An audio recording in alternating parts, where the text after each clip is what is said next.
여러분 혹시 연애 편지 받아보신 적 있으신가요? 러브레터 받아보면 어떤 마음일까요? 옛날에 많이 받아봤어.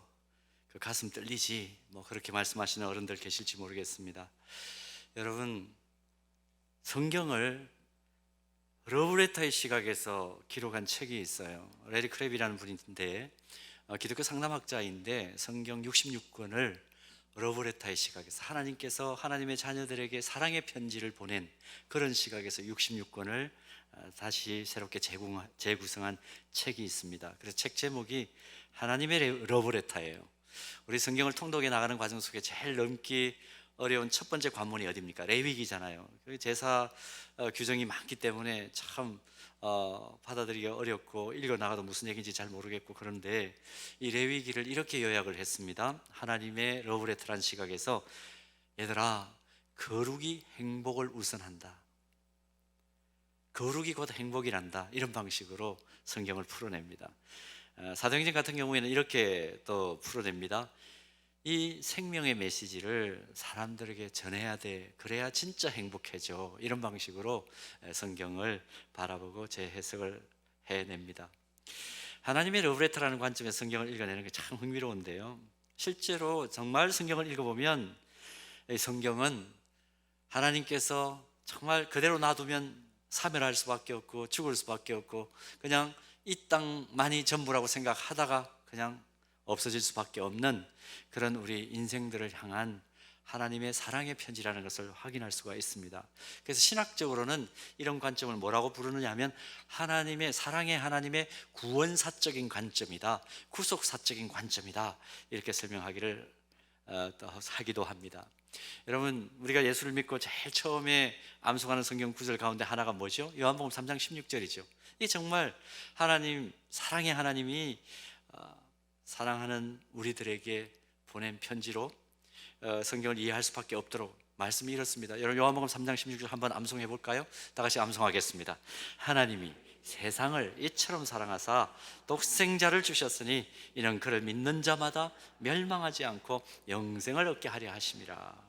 성경을 이렇게 하나님께서 사랑하는 자녀들에게 보내주신 사랑의 관점으로, 러브레터의 관점으로 보면 정말 성경 흐름 자체가 명확하게 이해가 되죠. 그런데 이 사랑의 하나님께서 보내신 이 사랑의 편지 속에 하나님께서 사랑의 대상으로 삼으신 우리들에게 하나님의 사랑이 더욱더 온 세상에 빠르고 광범위하게 퍼질 수 있도록 요구하신 행동이 있습니다. 그게 뭐냐 하면 전도와 선교예요. 전도와 선교. 이걸 전통적으로 교회에서는 뭐라 부르냐 하면 복음 전파 사역이라 그렇게 부르기도 합니다.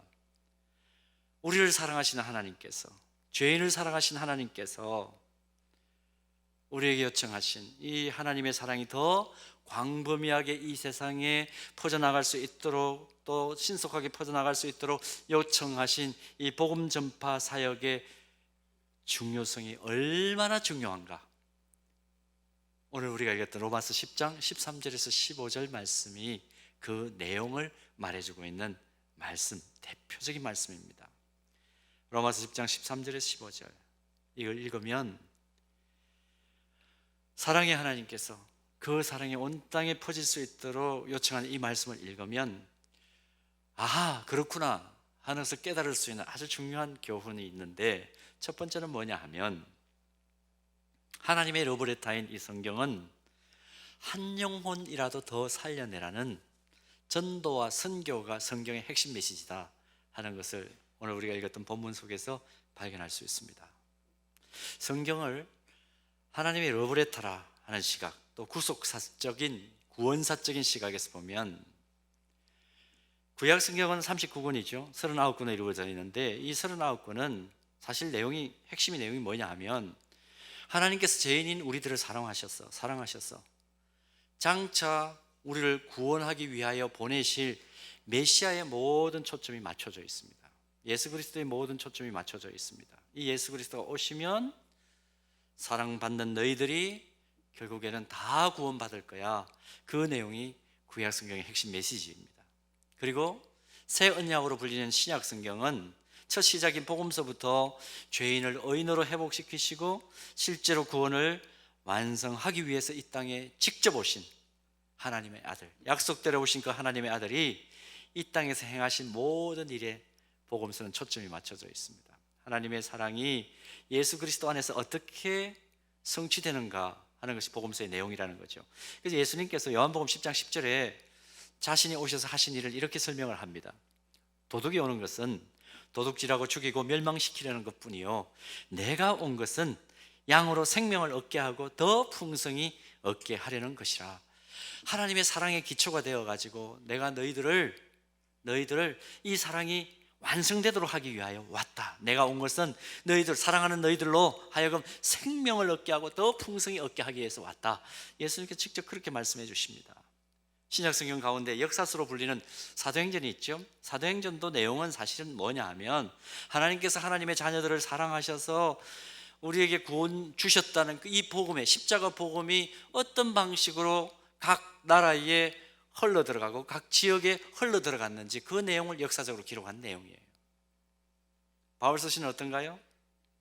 하나님께서 그리스도를 이 땅에 보내셔서 우리를 사랑하셨다는 이 사실을 더 뚜렷하게 역사적으로 증언하고 있는 것이 바울 서신의 내용이죠. 요한계시록 역시 마찬가지입니다. 장차 우리가 하나님의 사랑 때문에 구원받고 들어갈 새하늘 새 땅의 그 황홀한 구원의 결과를 우리가 누리게 될 구원의 그 황홀한 경험들을 미리 기술해 놓은 것이죠.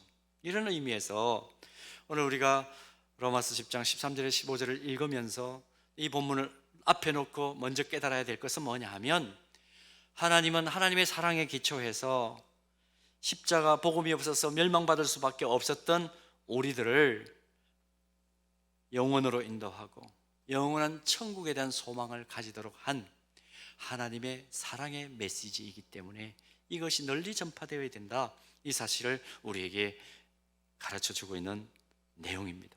자, 그런가 하면 또 한 가지 오늘 본문을 통해서 이제 이것이 중요한데요, 또 하나 우리가 얻을 수 있는, 오늘 본문에서 얻을 수 있는 교훈은 뭐냐 하면, 이 전도와 선교의 삶, 이 복음 전파의 삶이 가장 아름다운 삶이다 하는 교훈을 받습니다. 가장 복된 삶을 사는 것이다. 여러분, 성경을 계속 읽어 나가다 보면 또 성경 속에서 우리가 깨닫는 것은 뭐냐 하면, 우리는 그리스도의 생명을 받은 사람 아닙니까? 이 그리스도를 믿음으로 십자가 복음에 잇대어서 새로운 생명을 얻은 그리스도인이라면 어떤 삶이 궁극적으로 아름다운 삶인가 하는 것을 계속 발견하게 되는데, 특별히 오늘 본문을 보게 되면 15절 보십시오.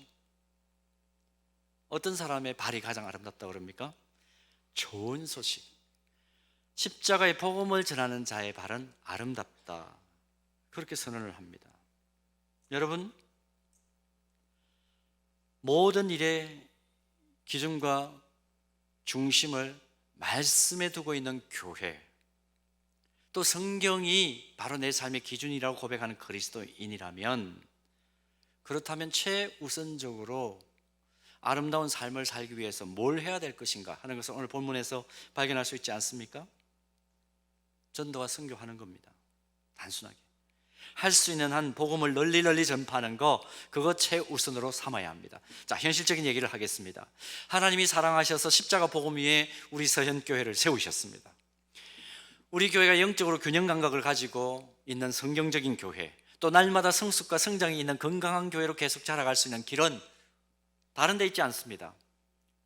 어제 제가 어디를 갔다 왔느냐 하면, 여러분 벌써 푸른 서현교회가 설립된 지 1주년이 됐어요. 7월 첫 주일에 설립했잖아요.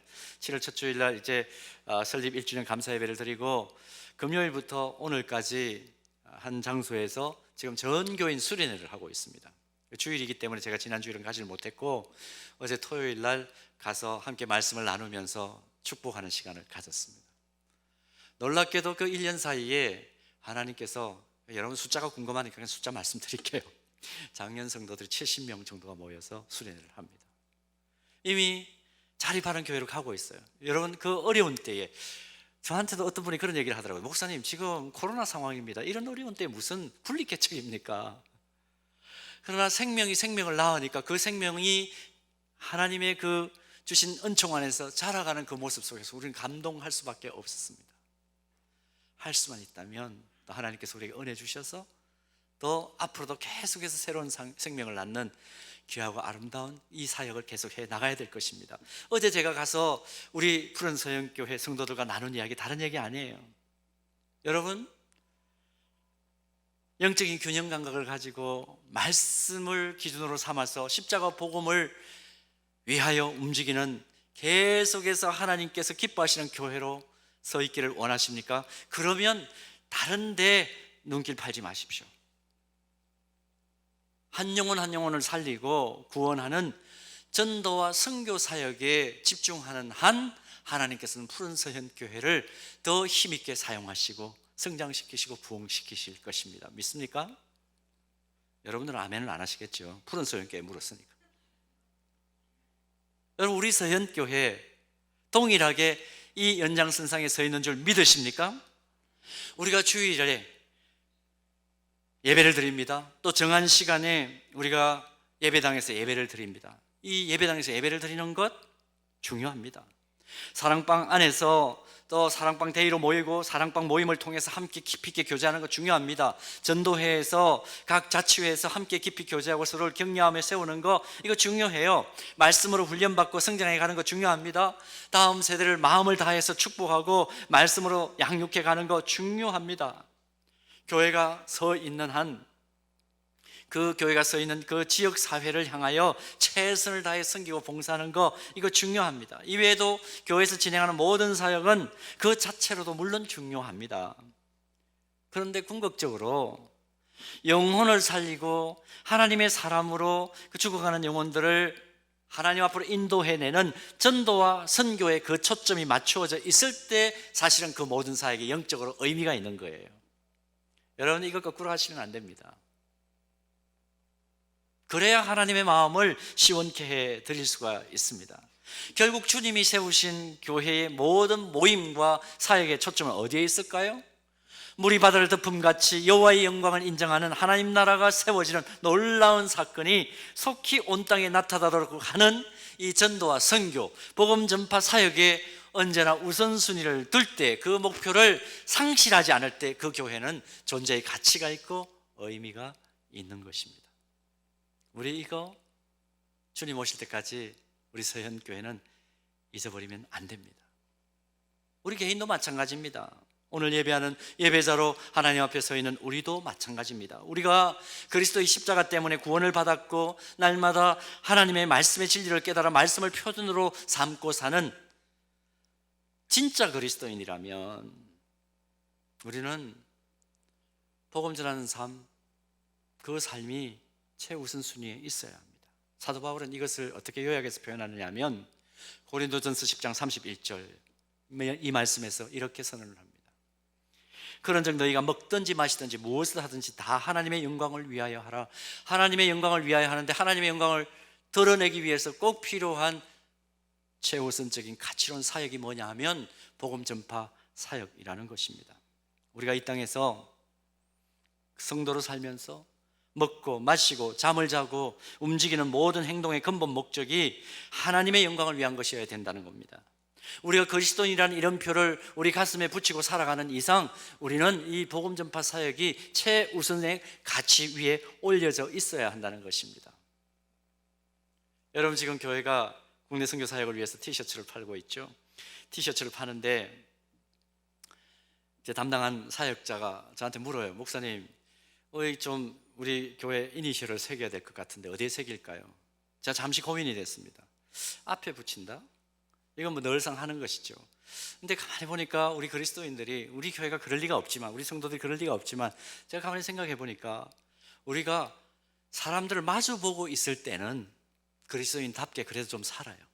그래서 앞에 붙이면 이거 뭐 우리가 그리스도인이다, 앞에 있는 사람에게는 그렇게 나타낼 수 있겠죠. 근데 가만히 생각을 해보니까 우리의 뒷모습은 어떤가라는 생각이 갑자기 드는 거예요. 앞이 그리스도인이라면 뒷모습은 더 그리스도인답게 살아야 되는데 우리가 혹시 이런 건 놓치지 않을까? 그래서 이번에 티셔츠를 만들면서 교회 이니셜을 아예 뒤에다 새겼습니다. 목덜미. 뒤에 사람도 우리를 알아볼 수 있도록.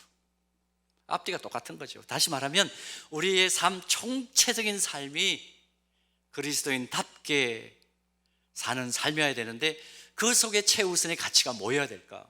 복음 전하는 삶이어야 한다는 것입니다.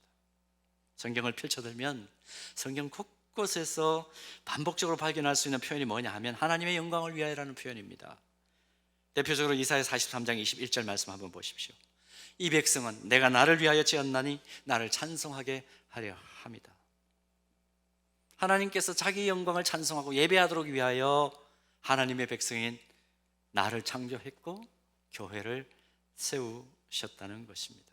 이런 시각을 가지고 성경을 보면요, 성경은 한마디로 이렇게 얘기할 수 있어요.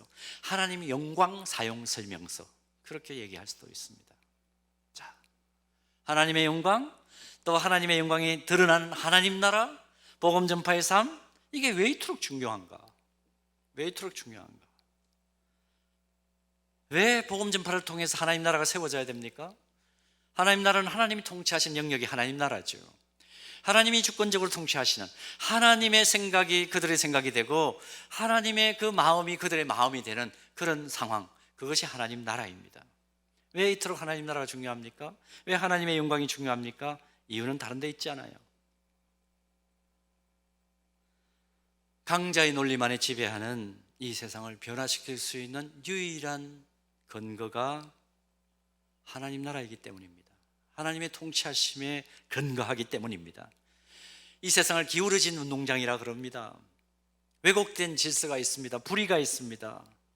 이 모든 것들을 바로잡을 수 있는 유일한 근거와 힘이 어디서 나오느냐 하면 하나님의 통치하시는 원리에서 나옵니다. 사랑과 정의와 공의와 평화로 다스리시는 하나님의 통치 원리가 적용될 때 비로소 기울어진 운동장은 똑바로 될 수 있고 불의한 것들은 바로잡힐 수 있고 왜곡된 질서는 제 질서를 찾아갈 수가 있습니다. 여러분 생각을 조금만 넓혀보십시오. 강한 사람이 약한 사람을 섬기고 약한 사람이 강한 사람으로부터 보호받는 진정한 공의와 사랑이 균형 있게 공존하는 나라가 이 땅에 어디에 있습니까? 인생을 오래 사신 어르신들께 여쭙습니다. 90년을 사시면서 혹은 100세 가까이 되신 분들이 계신가요? 한 세기를 사시면서 이 땅에 어디에 진정한 사랑과 진정한 공의와 진정한 평화가 있다라고 얘기할 수 있는 그런 영역을 만나보신 적이 있으십니까? 하나님께서 주권적으로 다스리시는 하나님 나라의 질서가 있는 나라만이 우리가 살면서 그토록 바라는 진정한 공의로움과 진정한 사랑과 진정한 평화가 있는 나라가 될 수 있어요. 우리가 정치 지도자들이 이렇게 될 수 있도록 반복해서 기도하는 이유가 무엇입니까? 아무리 어진 지도자라 하더라도 뛰어난 지도자라 하더라도 백성을 사랑한다 하더라도 사람은 사람이더라. 그게 역사가 증언해주는 사실 아닙니까? 허점이 있어요. 그러나 하나님께 사로잡힌 지도자는 다르다는 것을 우리가 알기 때문입니다. 이런 하나님 나라를 위해서 하나님께서 우리를 복음 전파의 동력자로 부르셨고 또 세우셨고 주님의 교회를 오늘까지 존재하게 하셨다는 겁니다. 그러므로 우리가 한평생을 살면서 최우선의 가치로 삼아야 될 것은 무엇입니까? 오늘 본문이 이야기하는 대로 가장 아름다운 손과 발, 우리의 삶, 발이라는 표현이라는 것은 우리 삶 전체를 의미하는 것이죠. 상징하는 것입니다. 은유적으로 표현하는 것일 겁니다. 복음 전하는 삶 될 때에 하나님께서 영광 받으시고 하나님이 기대하시는 하나님 나라가 세워진다는 겁니다. 근데 최근에 기독교 사회학자들이 보고하는 내용을 좀 읽었습니다. 읽어보니까 지금 이 시대와 교회와 그리스도인들이 깊이 반성해야 될 몇 가지 분석 보고가 있더라고요. 최근의 보고들입니다. 지금 기독교인들이 생활 반경을 조사를 했는데 우리 그리스도인들이 1년 동안 살아가면서 한 해 동안에 평균 180번 내지 200번 정도의 복음을 전할 수 있는 기회를 얻을 수 있다 그래요. 그런데 이 기독교 사회학자들이 참 대단한 사람들입니다. 계속해서 추적 조사를 했는데 1년에 180번 내지 200번 정도 복음을 전할 수 있는 기회를 가질 수 있는 이 그리스도인들이 가만히 그 삶을 계속해서 추적해서 평균치를 내니까 대부분의 그리스도인들끼리만 만나는 어리석음을 범하더라는 겁니다. 그리스도인들끼리만. 더 가슴 아픈 보고를 보았습니다. 지금 전 세계 교회의 재정 집행 상황을 분석한 결과를 보니까 전체 재정의 90% 이상이 이미 믿는 사람들, 이미 믿음을 가진 사람들을 위해서만 사용되고 있더라. 그런 분석 결과를 보았습니다. 영적 공동체의 인적 자원과 물적 자원이 대부분 내적으로만 소비되고 있다는 얘기죠. 소진되고 있다는 얘기죠. 사랑하는 여러분, 우리가 주님이 사랑하시는 이 서영교회에서 함께 신앙생활하는 동안에는 이 안타까운 분석 결과들을 뒤집을 수 있는 그런 진정한 선교적 공동체 되기를 소원하고 주님의 이름으로 축복합니다. 하나님의 백성들인 이 성도들이 모인 공동체를 향해서 가지고 있는 꿈이 있어요. 또 우리 개개인, 우리 성도들을 향해서 가지고 있는 꿈이 있어요. 성경을 압축하고 압축해서 하나님의 꿈을 딱 요약하면 이렇게 말할 수 있습니다. 세상 나라가 하나님 나라 되는 것이 내 꿈이야. 성경은 그렇게 이야기합니다. 우리가 이 하나님 가지고 계신 꿈을 나의 꿈으로 받아들여서 또 깨달았기 때문에 우리가 한 손에는 십자가의 복음 들고 또 한 손에는 십자가의 사랑을 가지고 국내 선교를 가는 것입니다. 해외 선교를 지속적으로 진행하는 것입니다. 특별히 금년 여름에는 그래서 내 교회를 가는 것이죠. 또 말씀드렸던 대로, 광고 나눈 대로 우리가 선교사님들을 보내놓고 도대체 이분들이 어떤 사역을 하는지 아무것도 모르고 깜깜이로 기도할 수는 없는 노릇입니다. 그렇지 않습니까? 학사에 지금 들어와 있는 선교사 자녀들 있어요. 여러분, 선교사님들이 선교 현장에서 정말 집중력 있게 복음을 위해서 뛰지만 그분들도 생활인이기 때문에 자녀를 공부하러 서울이라는 곳에 보내놓고 누구 걱정을 제일 많이 하겠습니까? 인간적으로는. 물론 그 땅을 위해서 복음을 전하는 그 땅을 위해서 제일 기도 많이 하시겠지만, 그러나 인간적으로는 누굴 제일 염려하겠습니까? 아이들을 염려할 수밖에 없죠. 그 염려하는 우리 자녀들이 지금 서영 공동체 안에서 함께 호흡하는 그 자녀들을, 그 부모님들은 도대체 어떤 사역을 하고 있는지 우리가 깜깜이로 기도할 수는 없는 것입니다. 그래서 제가 가만히 기도하다가 창의적으로 우리가 좀 더 접근을 하자. 국내 선교는 그래도 하나님께 조금 열어주셔서 이번에 갈 수 있지만 해외 선교 비전 트립은 도대체 어떻게 해야 할까? 그 땅에 계시는 선교사님들로부터 영상을 받아서 함께 기도할 수 있는 기도 제목을 나누고 집중력 있게 기도하려고 합니다. 7월 마지막 주일 오후 예배 때는 지금 우리 총신대학교 신학대학원에 들어와서 공부하는 외국인 목회자들이 있습니다. 신학을 잘 배워가지고 자기 나라로 돌아가서 목회자로서 신실하게 섬기려고 준비하는 그 사람들을 좀 초청해서 같이 우리 예배드리고, 이게 사실 선교 출구 전략이거든요. 한국만큼 지금 전 세계 교회에서 축복받은 교회가 없다라고 지금 전 세계 교회 지도자들은 이야기합니다. 이 나라에 이미 선진화된 신학 내용을 배우기로 작정하고 들어온 이 외국인 목회자들을 우리가 초청해서 그들이 나가서 사역할 나라는 도대체 어떤 나라이고, 그들을 위해서 협력할 수 있다면 우리는 또 어떻게 협력해서 더 복음의 편만함을 효과적으로 이루어낼까를 우리는 함께 고민하려고 합니다. 8월 셋째 주일 오후 예배 때는 미리 찾아온 통일 전령사인 탈북민들 함께 예배 드리는데, 그때에 탈북민들 가운데 이미 목사님 되신 분들 계세요. 그 중에 오셔서 함께 예배 드리면서 통일 선교에 대한 새로운 시각을 열어젖히려고 합니다.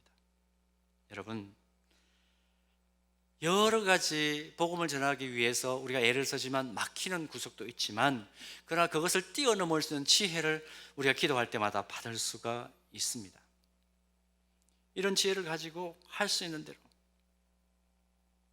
말 그대로 가든지 아니면 보내든지 전도와 선교의 가치를 최우선적으로 여기고 우리가 움직이는 한, 하나님은 우리 서현교회를 복 주실 수밖에 없을 것이고, 여러분들의 삶을 윤택하게 하셔서 복음을 흘려 보내는 축복의 통로로 사용하실 수밖에 없으실 것이라 믿습니다.